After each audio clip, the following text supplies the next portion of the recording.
Eu chamo à mesa principal o réu Anderson Gustavo Torres e o seu advogado, doutor Elmar Roberto Novak.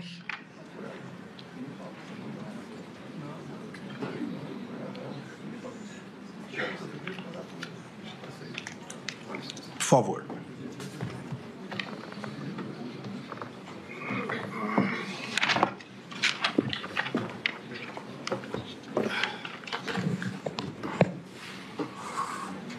Cumprimento os senhores, novamente lembrando que o réu tem direito ao silêncio e à não autoincriminação e não presta o compromisso de dizer a verdade. Eu passo a primeira parte do interrogatório.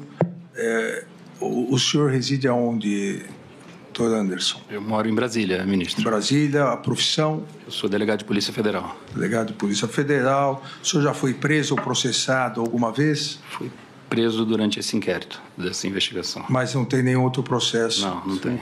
O senhor é casado? Sou casado. Tem filhos? Tenho 3 filhas. Três filhos. É verdadeira a acusação? O senhor tem conhecimento sobre a acusação que lhe é feita? Tenho, sim, senhor. Ela é verdadeira? Ela não é verdadeira, ministro. O senhor teria algum motivo particular? Por que a atribuição dessa acusação? Não, em particular não. Eu acho que são fatos mal esclarecidos e que agora a gente tem a oportunidade de esclarecer com a verdade aqui, ministro. O senhor conhece as testemunhas que foram inquiridas? Conheço. Tem algum impedimento, suspeição em relação a alguma delas? Negativo. Então, vamos iniciar aqui as questões específicas. Vamos iniciar, doutor Anderson. Pois não. Em relação à live que o senhor participou no dia 29/7/2021, uma live realizada pelo então presidente da República, presidente Jair Bolsonaro, uma transmissão ao vivo nas dependências do Palácio do Planalto, onde a narrativa que à época se tornou, diremos, costumeira de ataque às urnas eletrônicas, à justiça eleitoral. E o senhor participou, o senhor foi chamado a participar, e há uma parte que é narrada nos fatos, tanto na Polícia Federal, no relatório da Polícia Federal, quanto também na denúncia do Procurador-Geral da República, com a participação do senhor, abre aspas, com licença, presidente, corroborando aí as informações e a questão do voto auditável, eu acho importante a gente trazer à tona alguns relatórios. E aí o senhor participa dessa live. Quem convocou o senhor a participar dessa live? Na verdade, ministro, foi uma convocação da Presidência da República. Semanalmente o presidente realizava, todas as quintas-feiras, uma live e geralmente convocava ali ministros, secretários nacionais, diretores de estatais para participar dessa live. Nós fomos convocados, isso inicialmente gerou um burburinho ali no Ministério da Justiça, porque era um tema que estava bastante em voga, estava muito discutido. Eu não tinha conhecimento técnico nenhum a respeito do assunto. Pedi para a minha assessoria, meu chefe de gabinete, fazer um levantamento ali no âmbito do Ministério da Justiça para a gente avaliar algum material, alguma coisa que pudesse me instruir para participar da live. Como eu disse, um tema muito técnico, eu não tinha o conhecimento. Vieram até meu chefe de gabinete alguns relatórios produzidos pela Polícia Federal, acredito eu, no teste público de segurança. Os peritos fazem ali algumas análises do sistema eleitoral e com essas análises eles fazem uma série de sugestões de melhoria, de aperfeiçoamento do sistema.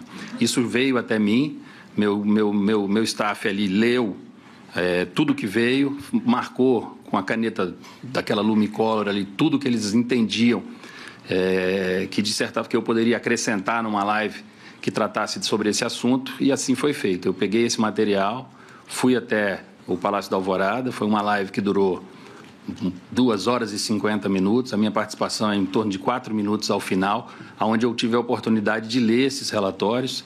Ler o que foi sublinhado pela minha assessoria, eu li apenas parte deles, foi muito rápida a minha participação, e foi assim que se deu a minha participação, ministro, apenas lendo esses relatórios.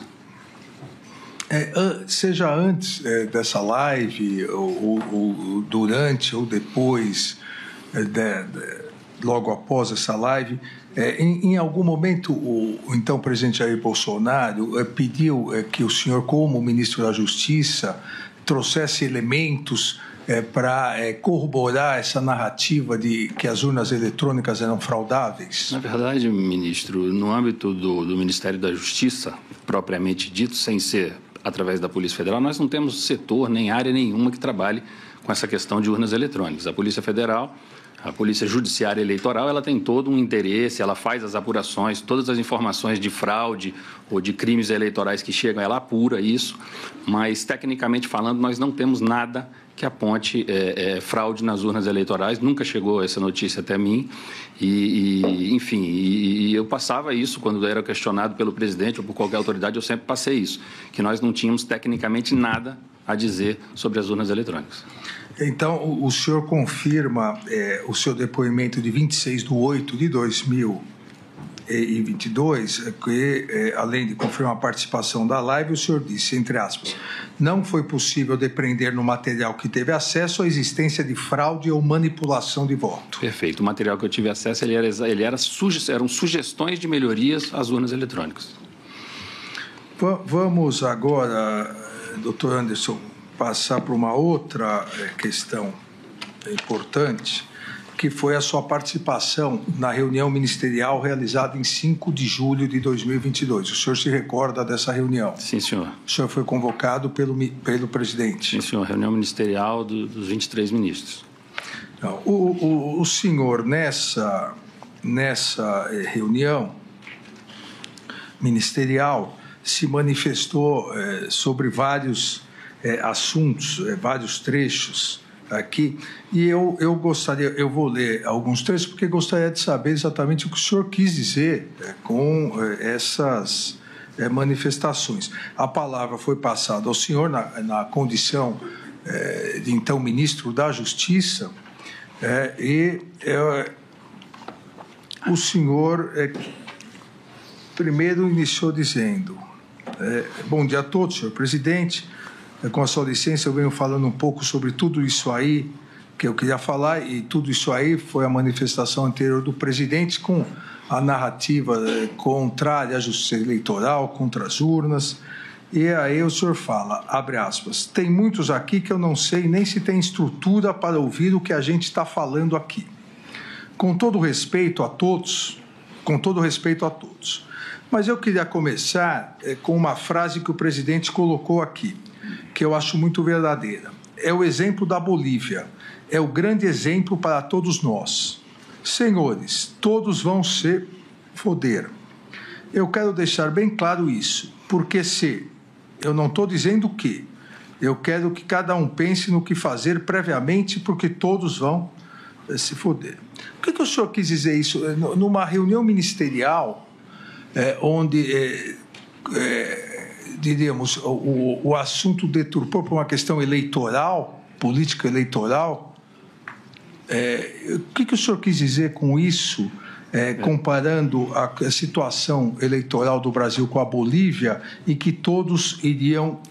Ministro, eu peço desculpas pelas palavras, realmente faltei com a polidez ali num momento que não deveria, era uma reunião fechada, talvez eu não estivesse muito bem naquele dia e acabei me excedendo nas palavras. O que eu quis dizer com isso aí, ministro, é que se nós perdêssemos a eleição, tudo que foi construído no governo do presidente Bolsonaro, e eu considero um governo de muitas entregas, um governo de muita austeridade, tudo isso seria perdido, todo o nosso trabalho seria perdido. Essa era a minha visão. Talvez eu não tenha usado as melhores palavras na reunião, mas o que eu queria mostrar para os meus colegas era isso, era pedir empenho a todos. Nós estávamos perto da eleição, pedir que todos, assim, dentro de suas pastas, pudessem demonstrar tudo aquilo que o governo fez, todas aquelas entregas. Era mais para que as pessoas ali, para que a gente realmente se unisse naquele momento para ganhar a eleição. Entendi, doutor Anderson. Há ainda um outro trecho em que o senhor diz, abre aspas, porque realmente é ameaçador o que está acontecendo. O que seria ameaçador, doutor Anderson? Esse pedaço apenas eu não consigo me lembrar, ministro. Então, eu continuo aqui, porque realmente é ameaçador o que está acontecendo. Do lado de lá, ameaça, ministro, direta de lá para cá. Se meta e eu lhe prendo.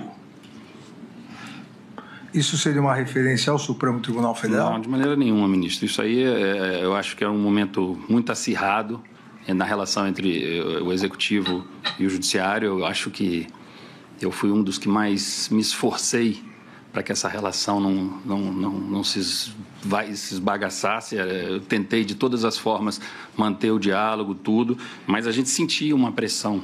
Eu pelo menos, eu sentia uma pressão muito grande assim, em relação ao que fazer, em relação àquele momento ali, ao que a gente podia fazer, ao que a gente não podia fazer. Havia todos os dias uma série de proibições e a gente ficava meio perdido, meio sem saber o que fazer. Eu vou continuar aqui no trecho para o senhor ficar à vontade, como disse, para esclarecer, se achar que é o caso, obviamente esclarecer em virtude do seu direito ao silêncio. Continua aqui, entre aspas, se meta e eu lhe prendo, se meta e caça o seu mandato, questione, quer dizer, a gente não pode questionar, é o fim do mundo, senhores. Qualquer um aqui tem medo na hora que digita a senha, qualquer um aqui. Quem digita a senha do banco para transferir R$300 de uma conta para outra, não fica preocupado se essa senha está sendo hackeada? Que dirá um sistema desse tamanho? O senhor estava se referindo aqui, obviamente, ao sistema eleitoral. Com esse tanto de indício, a gente precisa atuar agora. E é isso que eu tenho buscado. Eu gostaria, se fosse possível, que o senhor esclarecesse isso. O senhor compara a senha do banco para transferir R$300, que poderia ser hackeada, que dirá um sistema desse tamanho. Com esse tanto de indício, a gente precisa atuar. Quais seriam os indícios? Volto naquela questão, ministro, das sugestões da perícia da Polícia Federal. Eu sempre me pautei com base naquilo ali. Todas as minhas opiniões colocadas foram no que eu li naqueles relatórios. Então, diante de um sistema tão grande, diante de indícios a todo momento, não sei se verdadeiros ou falsos, mas naquele momento ali era uma enxurrada de informações a respeito disso, e eu questionava ali a questão da implementação dessas medidas. Doutor Anderson, aqui é importante essa questão, porque qualquer do povo pode confundir indício com fofoca, com fake news, com desinformação. Mas o senhor, como o senhor disse, é delegado da Polícia Federal. O senhor sabe que indício é um termo técnico que corresponde a início de provas. O senhor tinha algum indício de fraude às urnas? Exatamente, eu não tinha, ministro. Tanto que, na sequência aí, eu achei aqui o pedaço que eu coloco, não estou desrespeitando poder nenhum. Não estou querendo atropelar ninguém, eu deixo isso bem claro. Eram só colocações pessoais minhas ali naquela reunião. Ainda em relação a essa reunião, lembrando, né, a todos que a reunião foi gravada pela própria reunião e os vídeos e áudios chegaram a partir da apreensão determinada por ordem judicial, apreensão feita pela Polícia Federal. Aí o senhor continua. Olha, cuidado com isso, cuidado com aquilo. Esses cuidados têm 6, 7 anos que foi naquela live, voltamos à live, naquela live que eu li esses relatórios e eles iam lá desdizendo um monte de coisa lá. E quando eu li os relatórios, me jogaram para dentro do inquérito. Porque vai falar do quê? De um relatório de um perito criminal da Polícia Federal? Que há 6, 7 anos está dizendo tem que fazer isso, cuidado com aquilo, o que foi feito, acataram isso, fizeram isso. Ministro, está mentindo aí, ó.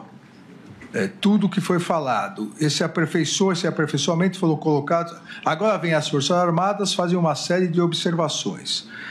O senhor estava colocando em dúvida as urnas, porque aqui, inclusive, o senhor foi ministro da Justiça e é delegado federal de carreira, Foi criada, e vai ser esclarecido isso na ação penal, foi criada uma narrativa que existiria um inquérito requisitado pela então presidente do Tribunal Superior Eleitoral, a ministra Rosa Weber, que depois veio a ser a nossa presidente no Supremo Tribunal Federal, e que esse inquérito trazia várias fraudes uma narrativa falsa, uma desinformação, tanto que, a pedido da própria defesa, esse inquérito está juntado nos autos, a pedido das defesas. Aqui nesse trecho, o senhor que acabou de dizer em relação à live e depois confirmou o seu depoimento da polícia que nunca teve nenhum indício, nenhuma prova de fraude. Na reunião, o senhor estaria incitando a questão de fraude? Eu queria que o senhor esclarecesse isso. Negativo, Excelência. Aqui eu volto e falo da live, das recomendações feitas pelos peritos da Polícia Federal.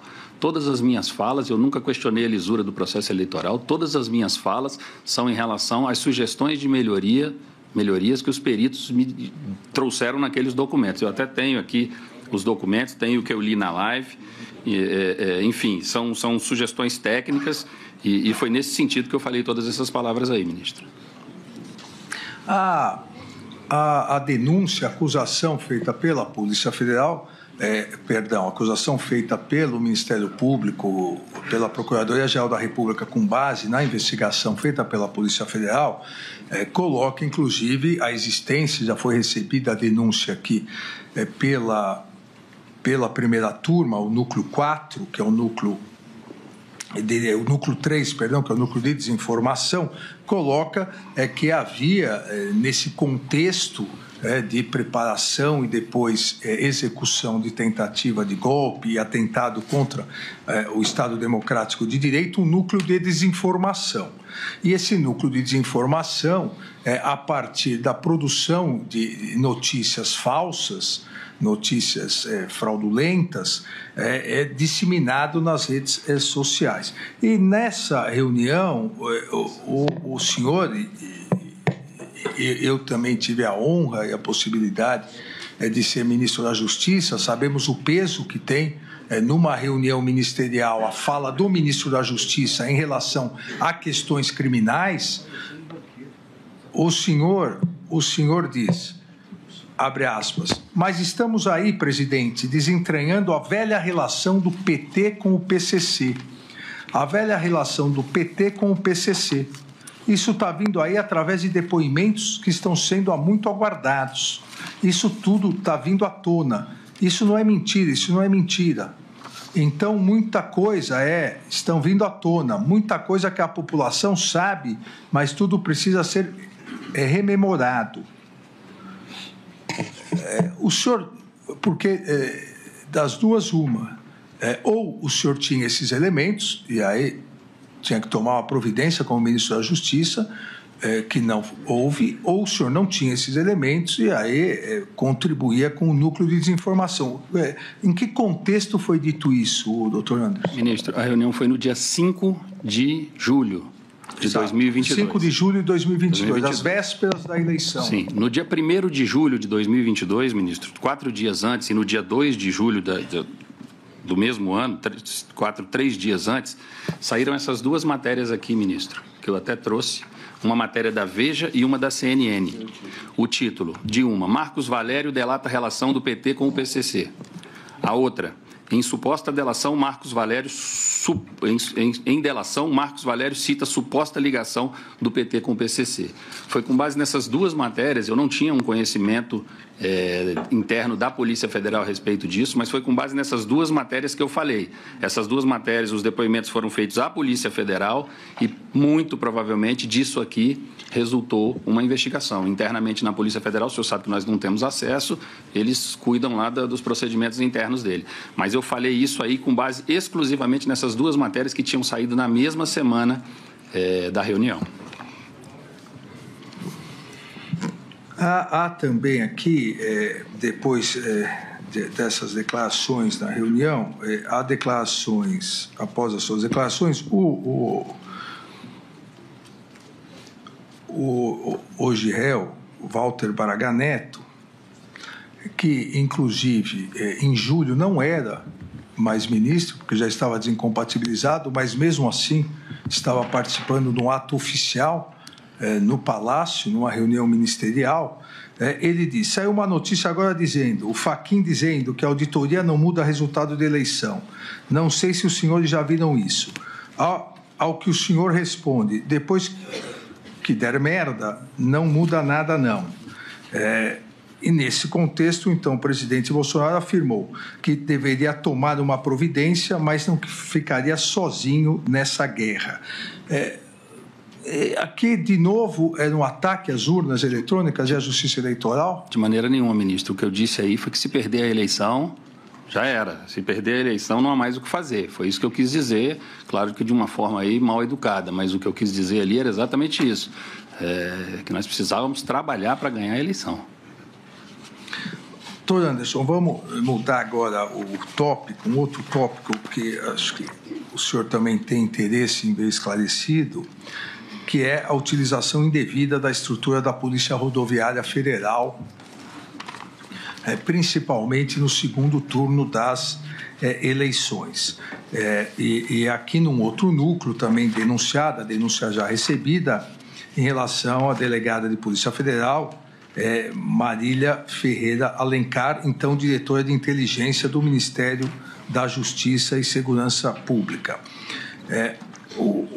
Foi o senhor que nomeou a doutora Marília Ferreira Alencar? Foi sim, senhor. Ela era uma pessoa da sua confiança? Minha confiança, trabalhava comigo na Associação dos Delegados. O senhor tem contato que ela solicitou a realização de boletins de inteligência voltado aos resultados do primeiro turno para, com isso, realizar operações, e essa imputação da Procuradoria-Geral, para realizar operações direcionadas no segundo turno? Ministro, cabe à diretoria de inteligência fomentar essas discussões no âmbito de segurança pública no Ministério da Justiça. Essa era uma atribuição da DINT, da diretoria de inteligência do Ministério. Após o primeiro turno das eleições, a doutora Marília produziu alguns BIs que traziam uma métrica de 75% de votos dos candidatos, aqueles que fizeram mais de 75% dos votos em algum estado brasileiro, versus o partido político do prefeito, como que se isso fosse um indício de crime eleitoral, uma eventual compra de votos, enfim, alguma coisa nesse sentido. Ela fez uma apresentação sobre isso, mas eu entendi naquele momento, ministro, que isso não representava um indício. Eu nunca tinha visto essa métrica, eu acho que isso não era um indício, era normal que em alguns estados, em alguns locais, um ou outro candidato fizesse mais de 75% dos votos, nós sabemos disso, tem alguns lugares no Brasil, e ela me apresentou essa métrica, mas foi uma métrica que foi de plano ali descartada, porque eu não entendi que isso seria um indício de crimes eleitorais. Não foi o senhor que pediu para ela fazer, foi... Não. Foi ela mesma, espontaneamente. A iniciativa dela. Iniciativa espontânea. Ela fazia esses BIs, não só desse assunto, mas também em relação facção criminosa versus resultado da eleição em determinados locais do país. Enfim, uma série de levantamentos que eram feitos para a gente discutir ali aonde poderia estar havendo algum tipo de crime eleitoral nas eleições, voltado exclusivamente para a segurança das eleições. O senhor se recorda, mais ou menos, a periodicidade de reuniões que o senhor tinha antes do período eleitoral com a doutora Marília? Ministro, a gente nunca teve muitas reuniões. Eu tinha muitas reuniões com o chefe dela, que era o doutor Carrijo, que era o secretário de Operações Integradas do Ministério da Justiça. As reuniões eram com ele. Ela trazia as questões da inteligência quando havia alguma coisa mais grave, alguma informação mais relevante, e participava muito de reuniões quando a gente chamava a Secretaria de Operações como um todo para a gente discutir determinados temas. Ela era diretora na Secretaria de Operações. Mas no período eleitoral, o senhor se recorda se... no período pré-eleitoral e eleitoral, se houve um aumento de comunicação e contatos entre o senhor e ela? Não houve, ministro. Na verdade, eu estava com a agenda extremamente lotada, uma agenda difícil. Eu atendia as pessoas do Ministério ali em períodos que sobravam de agenda. Eu viajei muito nesse período e e estava com a agenda muito cheia, enfim. E quando sobrava um período, a gente atendia ali os funcionários do Ministério. A Polícia Federal apreendeu o celular da doutora Marília Ferreira de Alencar e extraiu diversos dados que constam nos autos, mas nesse período pré-eleitoral há algumas trocas de mensagens com o senhor, mas todas as mensagens excluídas, né? Havia a exclusão da mensagem em relação a essas, diferentemente de outras, não houve a possibilidade de recuperá-las. O senhor se recorda do qual? Porque o senhor mesmo disse ela não era uma subordinada direta do senhor. Não era. Havia o doutor Carrizio, então o senhor se referia mais a ele. Então, normalmente, a troca de mensagens deveria ser com o doutor Carrizio.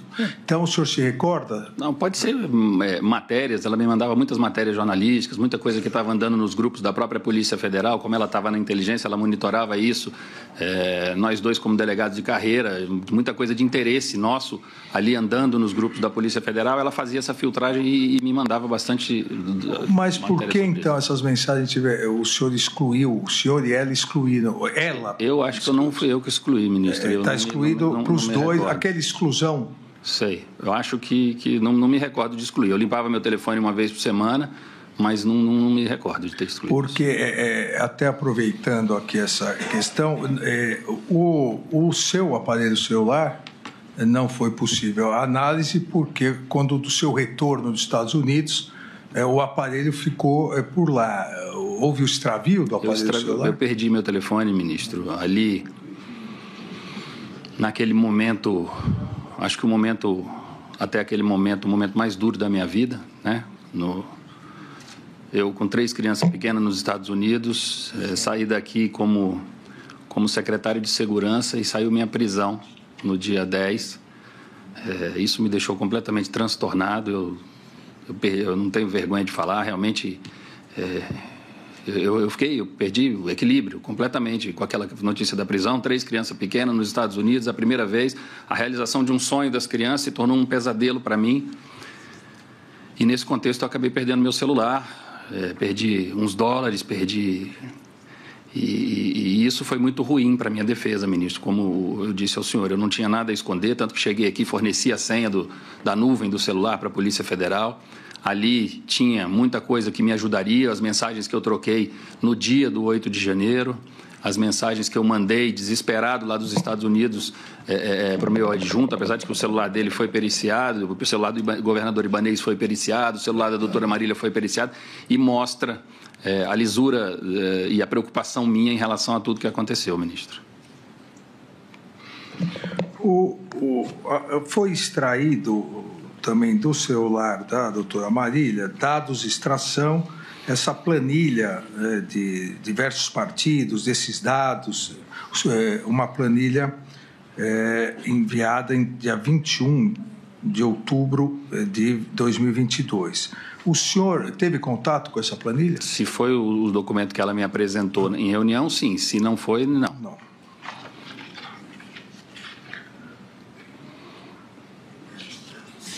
O senhor se reuniu às vésperas da eleição com o então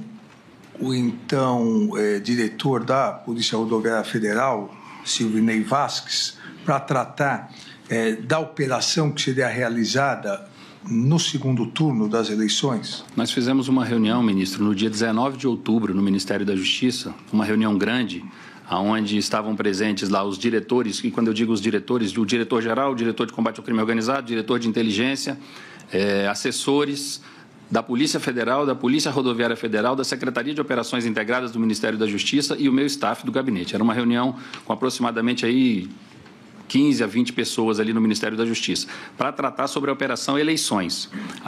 As instituições vieram, cada uma apresentou as suas dificuldades, apresentou as suas necessidades de recursos, de como é que estavam os planejamentos ali para a operação eleições. Eu continuei pedindo empenho no combate aos crimes eleitorais, independente de partido, independente de local, independente de tudo. Isso, a minha orientação no Ministério da Justiça sempre foi essa.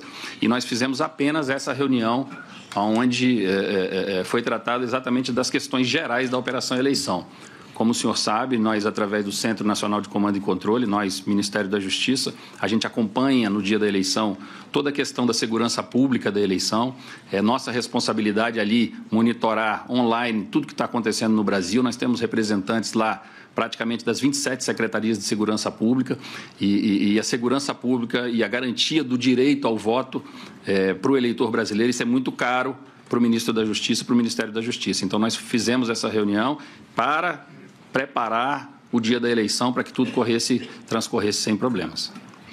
Então, após essa reunião, que como o senhor bem recordou, é do dia 19/10/2022, no dia 20, um dia após a reunião, no grupo em off, um grupo do qual alguns membros do Ministério da Justiça participavam, a doutora Marília comentou no grupo, entre aspas, achei que o 01, o senhor falou bem ontem na reunião, ao que Fernando, que é o Fernando de Souza de Oliveira, delegado, à época diretor de operações do Ministério da Justiça, colega dela, ao que Fernando respondeu, falou bem, demais isento. O que Marília respondeu, isento porra nenhuma, meteu logo um 22. O que ela quis dizer com isso na reunião? Eu acho que isso foi uma brincadeira sem graça dela. Eu realmente não misturo as coisas, ministro. Eu não... lógico, se o senhor me perguntar quem eu queria que ganhasse a eleição, eu não preciso nem responder. Mas eu não misturo as coisas, eu sou extremamente profissional e acho que foi uma infeliz brincadeira que ela fez aí nesse grupo. Eu não participava desse grupo, eu realmente não sei dizer ao senhor em que contexto foi isso. Mas, da minha parte, não teve isso.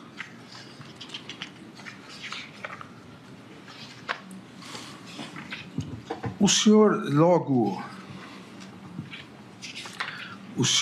após deixar o Ministério da Justiça, assumiu a Secretaria de Segurança Pública aqui do Distrito Federal. Qual foi a sua participação, assim que o senhor assumiu, qual foi a sua conduta em relação aos acampamentos, ou ao acampamento na frente do quartel aqui do Forte Apache, aqui do Comando do Planalto? Ministro, a partir do dia 12 de dezembro do ano anterior, eu fiquei bastante preocupado com a questão dos acampamentos. Até então, não havia tido nenhum ato violento, não havia tido nada, mas depois daqueles atos no centro de Brasília, a tentativa de invasão da sede da Polícia Federal e tudo aquilo que aconteceu ali no dia 12, eu fiquei, no mínimo, cismado com aqueles acampamentos. Eu esperava que o novo governo assumisse e imediatamente tirasse os acampamentos dali, já no primeiro dia ou na primeira semana, no máximo, do novo governo. E isso não aconteceu. Em não acontecendo, ministro, no dia 6/1 de 2023, eu convoquei uma reunião, eu tive informações no dia 5 de que a maioria das pessoas que estavam naqueles acampamentos ali, ou grande parte dessas pessoas, se tratavam de moradores de rua e pessoas vulneráveis. Pensando nisso e em evitar uma tragédia, um problema maior, eu convoquei uma reunião para a Secretaria de Segurança Pública no dia 6/10, às 10 horas da manhã. Chamei o comandante militar do Planalto, general Dutra, e a secretária de Desenvolvimento Social do Distrito Federal, Ana Paula Marra, para nós tratarmos da desmobilização total do acampamento. Dessa reunião ficou combinado que no dia 10, terça-feira, a doutora Ana Paula Marra, com a sua equipe, atuaria lá no local do acampamento para poder retirar os vulneráveis. E ali eles têm toda uma técnica de aproximação, de chegada, de retirada. Quem quisesse ir embora, eles têm passagem, eles pagam passagens, enfim. Ficou combinado que no dia 10 ela faria isso e, na sequência, a Secretaria de Segurança, através da Polícia Militar e o Comando Militar do Planalto, realizariam a desmobilização completa, o desmonte ali do acampamento para acabar com aquele acampamento ali na frente. Nós conversamos, inclusive, ministro, se houvesse algum tipo de resistência, falamos em mandados de prisão, falamos em prisões em flagrante, ali se fosse necessário, se algum líder ali se rebelasse e não quisesse sair, mas a ordem Eu esperei uns 2, 3 dias até ver se o governo federal faria alguma coisa no sentido de retirar. Como não veio, eu convoquei essa reunião. Ela foi realizada dia 6/10, às 10 horas da manhã, na Secretaria de Segurança Pública, para tratar da desmobilização total do acampamento. Eu aqui, nessa sequência, Anderson, vou repetir o que eu disse para o almirante Garnier, apesar de perceber que ele não acredita no ditado chinês, que coincidências não existem, mas quero que o senhor também tenha a possibilidade aqui, nesse momento de autodefesa, de, se quiser, se explicar. O senhor viajou na véspera, na verdade, na antevéspera Eu viajei no dia 6 à noite. Dos dias 8, o senhor viajou dia 6 de madrugada. à noite. Como secretário de Segurança, o senhor se ausentou às vésperas da tentativa de golpe, do ataque violento armado à sede dos 3 poderes, e isso também, no dia 8, a Procuradoria-Geral da República denunciou, e o processo está, na verdade, já em alegações finais, ou, segundo a Procuradoria, a Polícia Militar, a cúpula da Polícia Militar também se omitiu. Foi uma coincidência, doutor? Ministro, o senhor pergunta a minha viagem? Isso. Não, a minha viagem não foi uma coincidência, ministro. Eu preparei essa viagem para ser realizada no mês de julho de 2022.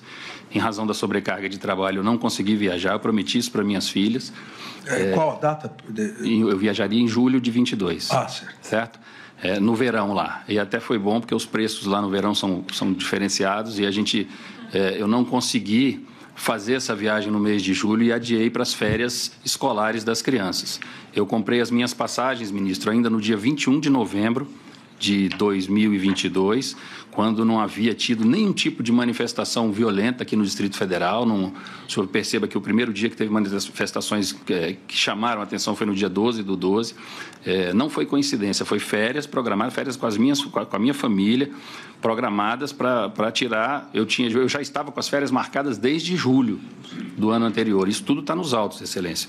Então, assim, não foi coincidência, foram férias familiares que estavam programadas. E, muito importante dizer aqui para o senhor, eu vinha fazendo o acompanhamento dessa questão da inteligência aqui no Distrito Federal. E até o dia 6, ministro, até o dia 6 não havia chegado nenhum ônibus, nós não tínhamos notícia nenhuma de que a manifestação pudesse caminhar para o que caminhou.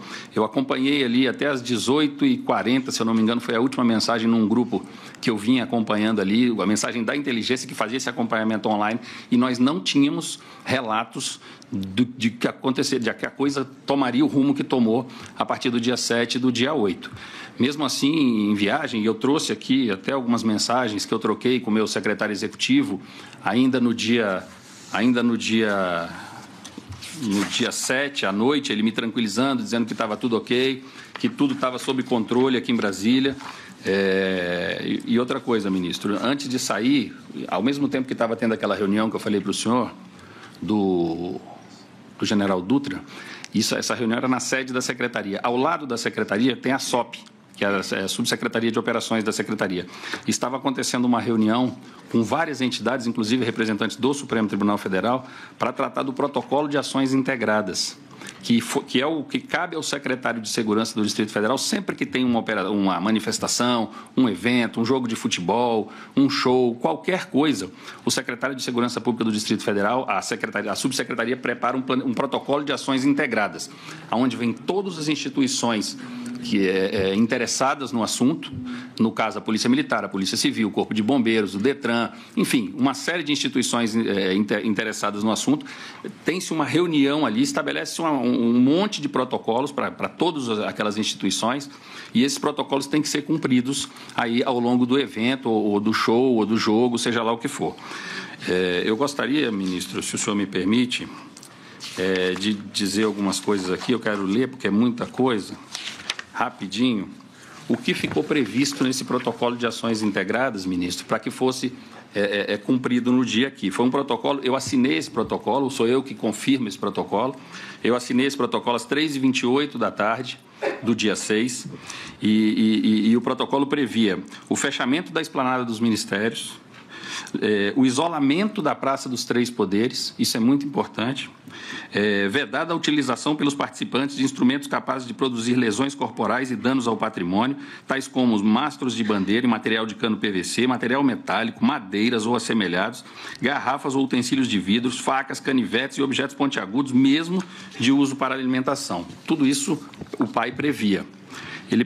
Aí, como atribuições da Polícia Militar do Distrito Federal, planejar e executar ações de policiamento ostensivo com o objetivo de manter e preservar a ordem pública durante a realização do evento, empregando para esse fim efetivos e meios necessários conforme planejamento próprio da instituição e o acordado na reunião da Secretaria no dia 6 e 23.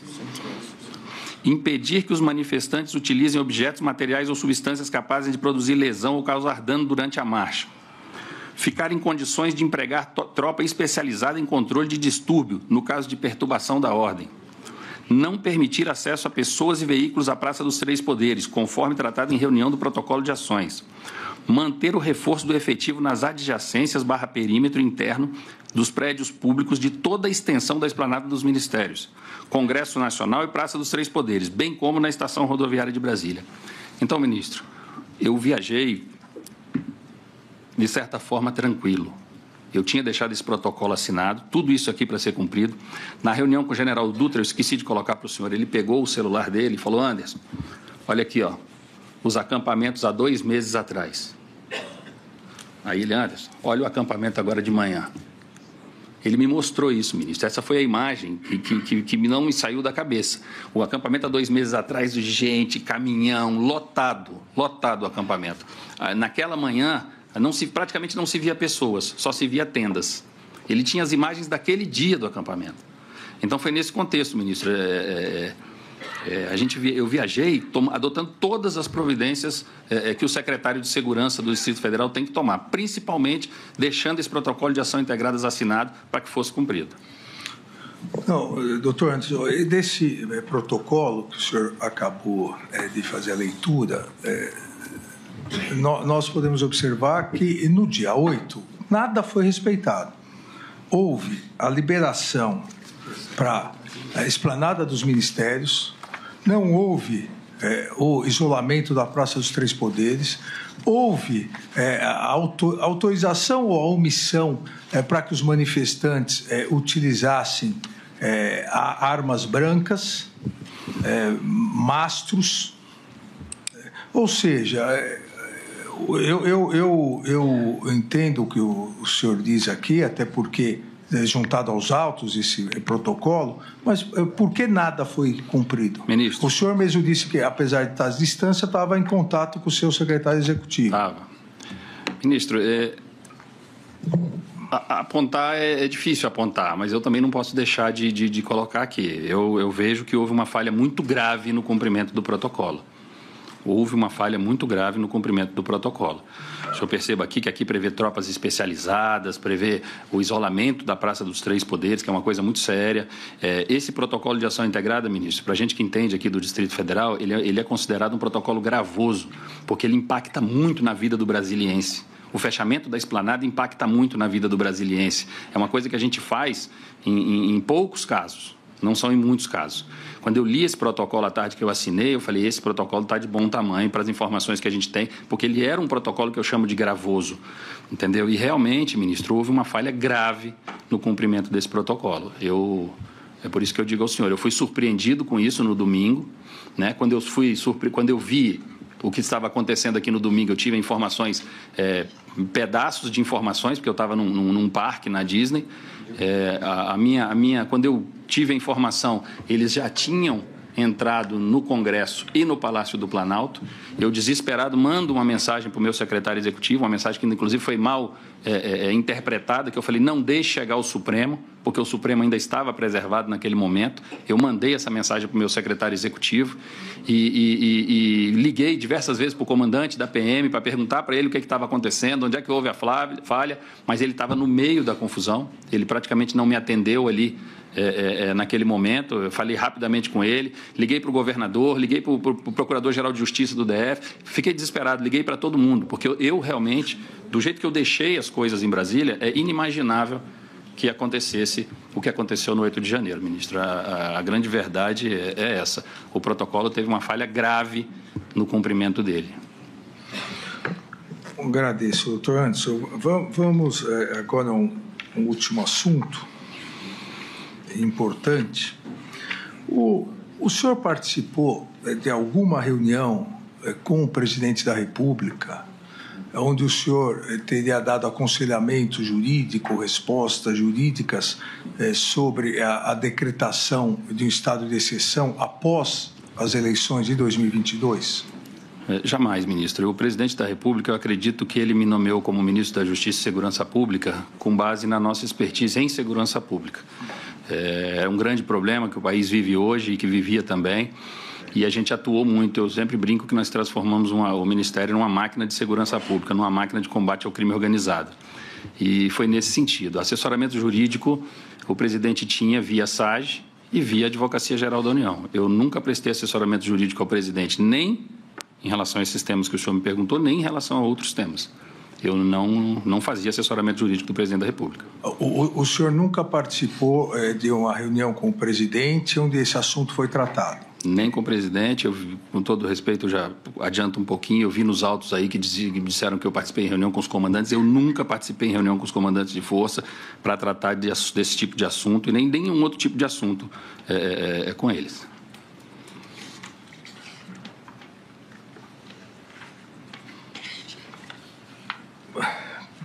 Por que, então, doutor Anderson, a minuta do golpe foi encontrada na sua casa? A verdade, ministro, não é a minuta do golpe, né? Eu brinco que é a minuta do Google, né? Porque está no Google até hoje. Esse documento, ministro, foi entregue no meu gabinete, no Ministério da Justiça. Eu levava diariamente 2 pastas para minha residência, uma delas contendo a agenda do dia seguinte, eventuais minutas de discurso, coisas nesse sentido, e outra com documentos gerais que vinham no Ministério. Eu realmente nem me lembrava dessa minuta, fui ver isso quando foi apreendido pela Polícia Federal, foi uma surpresa. Foi um documento que eu tirei do envelope. Naquela época, o senhor devia, não sei se estava acompanhando, mas isso era voz corrente na esplanada dos ministérios, estava difícil trabalhar, inclusive a gente recebia minutas, ideias e uma série de coisas pelo WhatsApp, papel. Eu vi na imprensa que 2 autoridades disseram que receberam, uma das autoridades disse que se recebeu 3 minutas como essa, e isso foi parar no meu escaninho ali, eu levava pastinhas como essa aqui para casa todos os dias, essas pastinhas simples, eu não carregava pasta, e isso foi dentro de uma dessas pastinhas, ministro, e na minha casa foi colocado para ser descartado. Eu nunca tratei isso com o presidente da República, eu nunca tratei isso com ninguém. Isso veio até o meu gabinete no Ministério da Justiça, foi organizado pela minha assessoria, que isso veio num envelope dentro, foi parar na minha casa, mas eu nunca discuti esse assunto, eu nunca trouxe isso à tona. Isso foi uma fatalidade que aconteceu, porque era já para ter sido destruída há muito tempo, eu nunca trabalhei isso. O documento era muito mal escrito, cheio de erros de português, de concordâncias, enfim. Até o nome do tribunal que estava escrito lá estava escrito errado. Então, não é da minha lavra, não sei quem fez, não sei quem mandou fazer e nunca discuti esse tipo de assunto. Agradeço, doutor Anderson. Eu passo a palavra ao ministro Fux. Obrigado, ministro Alexandre.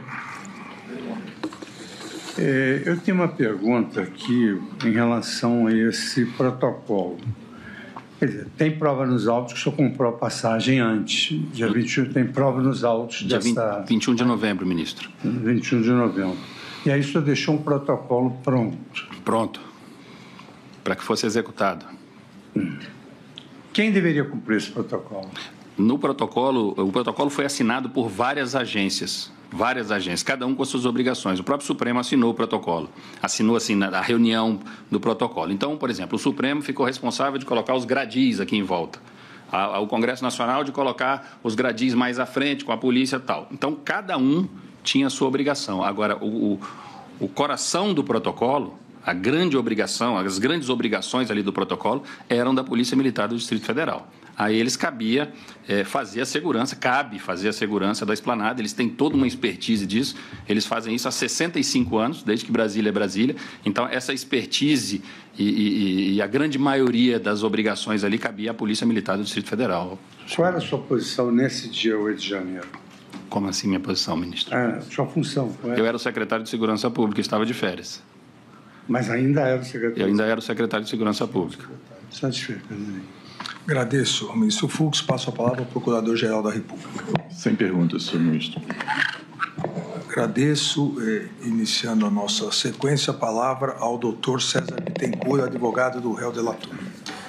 Sem perguntas, excelência. A palavra ao doutor Elmar Novak. Muito obrigado, senhor ministro. Eu vou seguir mais ou menos a ordem aqui que o senhor veio perguntando, só para deixar alguns esclarecimentos. Lógico. Eu gostaria que o réu respondesse se ele fez comentários adicionais durante a sua live, além da leitura do relatório que foi encaminhado pelos peritos oficiais ao TSE. Por favor. Negativo. Eu participei, como eu disse, dos 4 minutos finais da live. Entrei ali, me apresentei e fiz os comentários e o presidente encerrou a live. Inclusive, quando eu entro na live, ele até brinca: Anderson, você tem 1 minuto, que eu quero encerrar, você tem 1 minuto. E foi isso que aconteceu.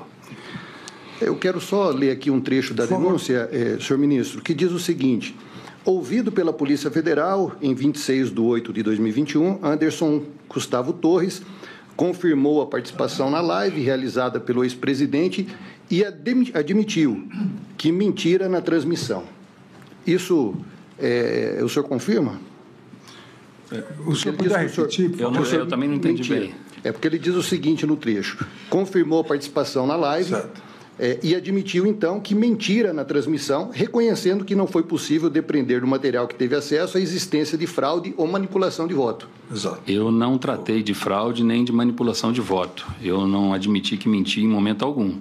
O que nós fizemos ali foi ler sugestões de melhoria para as urnas eletrônicas brasileiras feitas pelos peritos criminais federais da Polícia Federal. Eu não falei em fraude. Ok. Bom, vamos lá.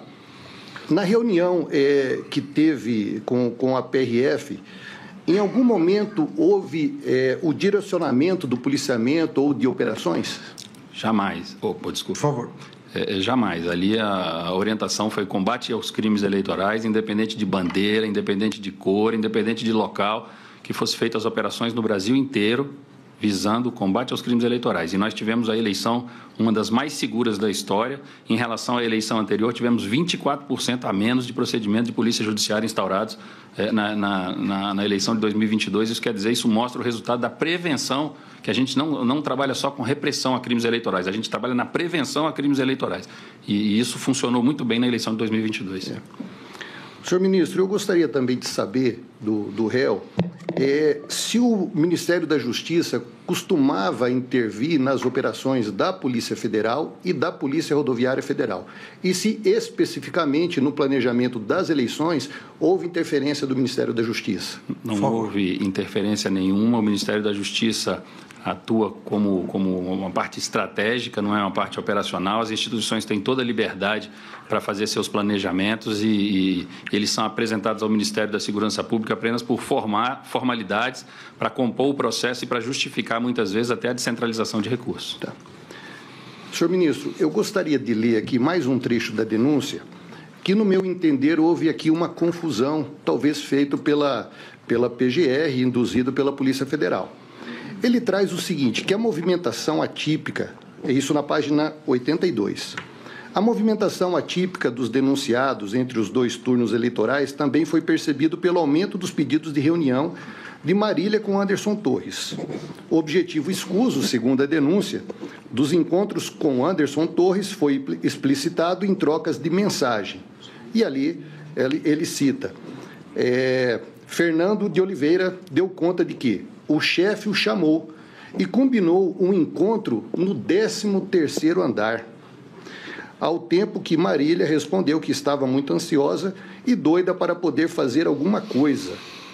Isso não ficou muito claro, porque nós sabemos que o Ministério da Justiça não tem 13 andares, né? Então, eu gostaria de saber que reunião foi essa, se ele tem conhecimento, e se algum órgão do Ministério da Justiça funciona em algum prédio com mais de 10 andares ou com 13 andares. Por favor, doutor Anderson. Eu não tenho conhecimento da reunião, mas a Secretaria de Operações Integradas, depois que nós alugamos aquele prédio novo da Polícia Federal, ela ficou com um espaço no prédio também. São 2 ou 3 torres que a gente ocupa lá, agora não me lembro. Foi nós que fizemos essa mudança da Polícia Federal para lá, e a Secretaria de Operações Integradas funcionava lá. Eu nunca fui, mas lá tem 13 andares e pode ser funcionar lá. Ok. Então, senhor ministro, só para ficar claro, então, quando diz aqui que o chefe o chamou, isso não se refere, então, ao ex-ministro. Não foi ele que fez essa convocação? Não fui eu. Tá. E tem mais outro trecho da denúncia aqui, ministro, que chamou a atenção, que fala o seguinte, isso também na página 82, ao final. O crescente clima de urgência envolvendo as conversas entre Marília e Clebson Ferreira de Paula Vieira. Clebson também foi testemunha nesse processo. Retratam o progresso das ações maliciosas em curso e, ao longo de outubro, isso aqui é muito importante, ele fala aqui, o analista foi chamado a participar de diversas reuniões e manteve comunicações com outros altos dirigentes, como Anderson Torres, então ministro da Justiça. Eu gostaria de saber se alguma vez Anderson Torres teve reunião com o Clebson e se alguma vez ele deu alguma ordem direta ao Clebson. Nunca estive em reunião e não conheço o Clebson Ferreira, eu acho. Clebson, esse nunca vi, não conheço. Nunca tive em reunião. Ok. Então, vamos lá. Nós falamos há pouco aqui, senhor ministro, sobre a questão da desmobilização dos acampamentos. Eu gostaria de saber como foi a iniciativa para convocar essa reunião e quem participou da reunião, só para que isso fique bem claro. Por favor. A iniciativa foi minha, eu pedi a reunião, eu tenho aqui até... Pode ler. Rapidamente aqui, achar no dia que ela mandou isso aqui para nós, meu chefe de gabinete, falando com a Ana Paula Marra. Boa noite, doutora. Como vai? Ela, tudo bem, e você? Ele fala, tudo bem, graças a Deus. Doutor Anderson pediu para convidar a senhora para uma reunião urgente sobre a desmobilização do pessoal do acampamento na área do QG do Exército. O general Dutra, comandante militar do Planalto, vem e é importante a presença da senhora. Se possível, amanhã às 10 horas aqui na secretaria. Ela diz, estarei aí. Muito obrigada. Então, assim, a iniciativa foi minha, eu pedi para chamar as pessoas para a gente tratar da desmobilização. Eu disse, eu esperava que isso tivesse sido feito no primeiro dia do governo do presidente Lula. Não fez, passou a semana, não fez. Quando chegou no final da semana, aquela situação me incomodando, eu chamei a reunião para que a gente montasse a operação e tirasse isso de lá o mais rápido possível. Bom, senhor ministro, só ele poderia explicar, quando soube das invasões aos prédios públicos, o acusado se manifestou publicamente sobre isso? Me manifestei sim, ministro Alexandre. Peço só um minutinho para o senhor, que eu acho que até eu trouxe aqui.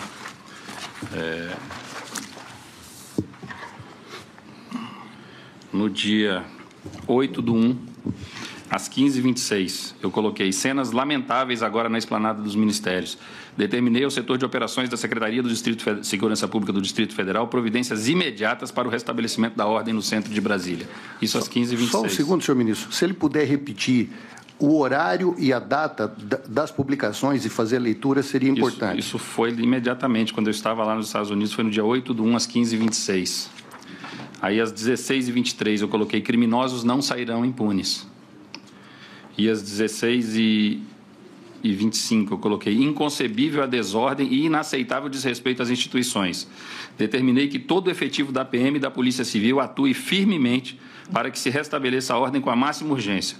Vandalismo e depredação serão combatidos com os rigores da lei. Eu coloquei, foram publicações minhas no antigo Twitter, enquanto isso estava acontecendo aqui, eu não tinha mais o que fazer, eu estava do outro lado do mundo, eu realmente só podia me manifestar desse jeito aqui, em relação a isso, doutor.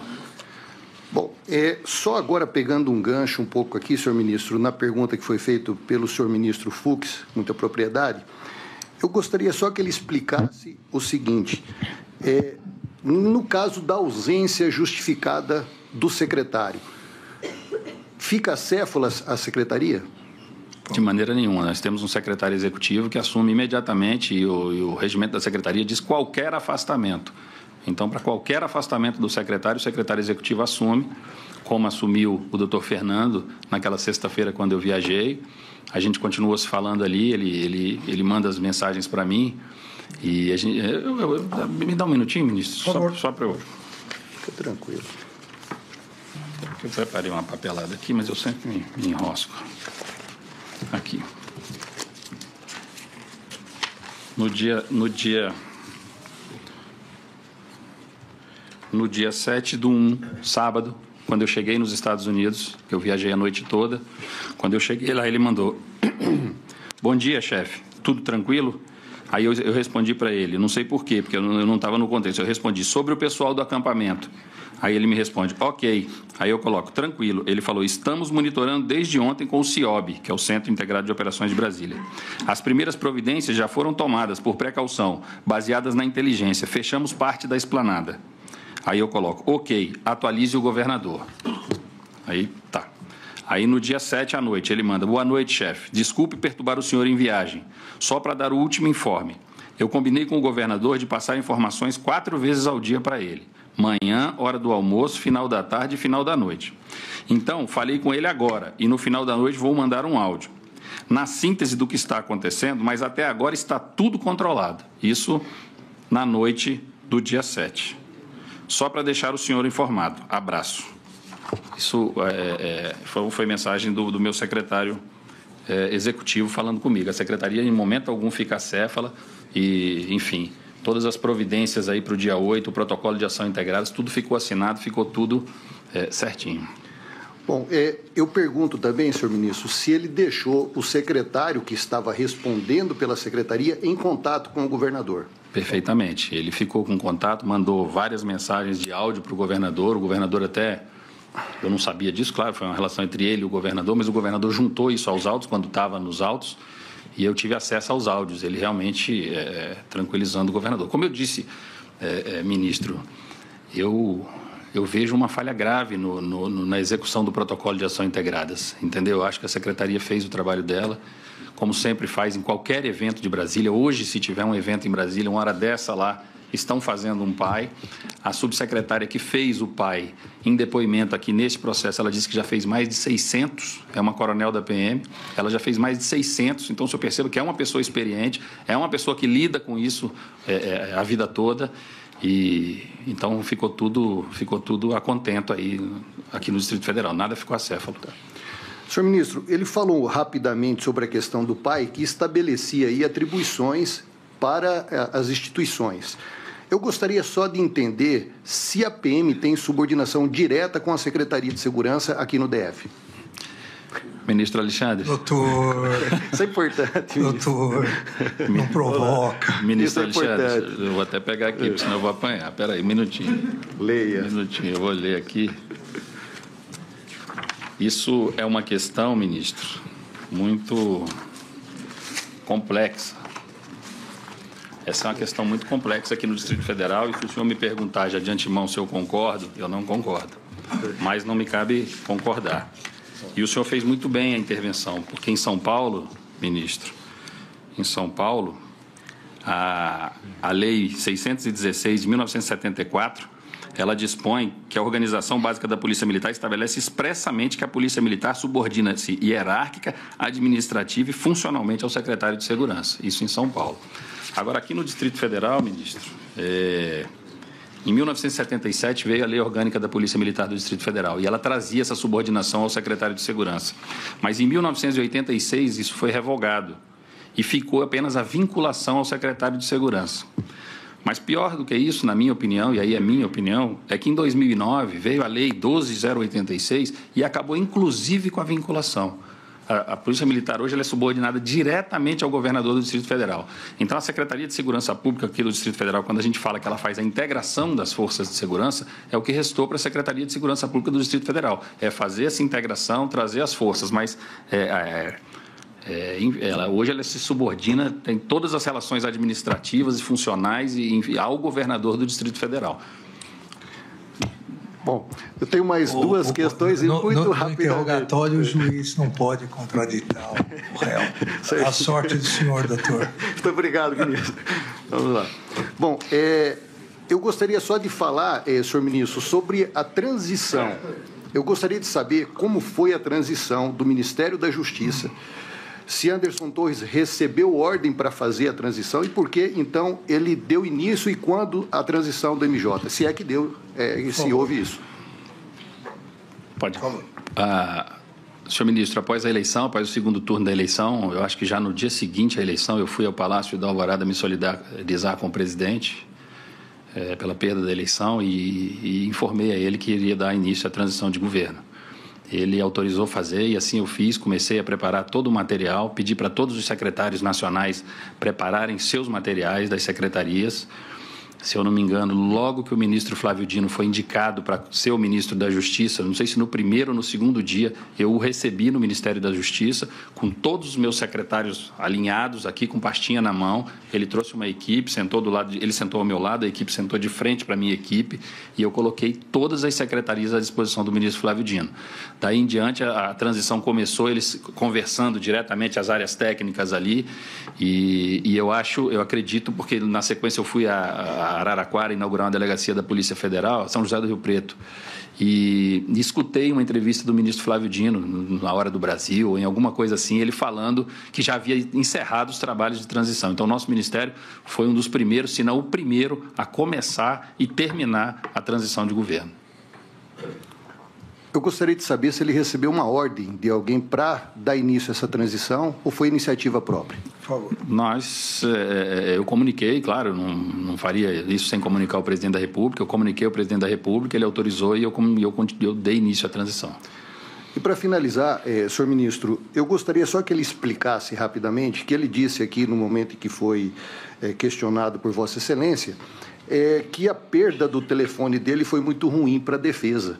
Eu gostaria que ele explicasse isso e explicasse também uma mensagem que ele colocou. Não deixe entrar no Supremo, porque essa mensagem na época foi muito questionada. Eu gostaria que ele explicasse essas duas situações. Por que a perda do telefone foi ruim para a defesa dele e o que ele quis dizer com essa mensagem. Não deixe entrar no Supremo. Eu fui acusado ali durante muito tempo, ministro. Desculpe. Por favor. Eu fui acusado ali no início,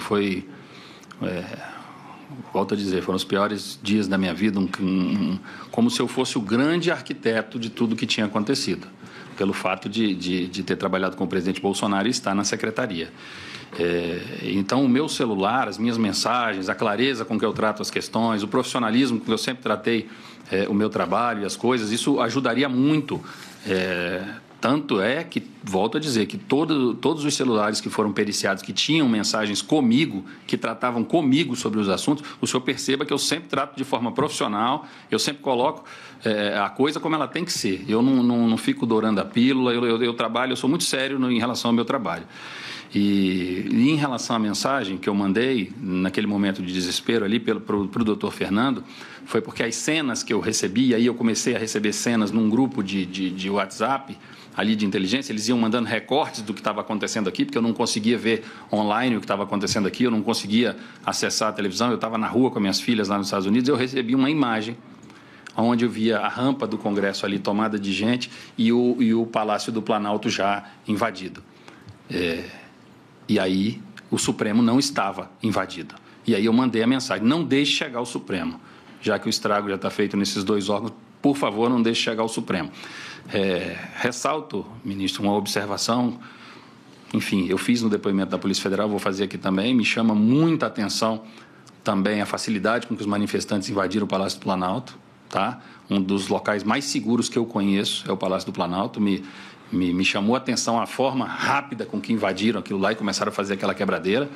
Várias vezes a gente frequentou o Palácio do Planalto, o senhor frequentou o Palácio do Planalto, a gente sabe que ali embaixo tem um batalhão que fica ali direto, o pessoal ali, sempre que a gente chegava, que a entrada principal estava bloqueada, a gente entrava pela outra entrada, a gente passava pelos militares ali, todos prontos. Me chama muita atenção a facilidade com que o Palácio do Planalto foi invadido. O Congresso e o Supremo, a gente sabe que não tem essa mesma segurança, essa forma de de combater isso ali imediatamente.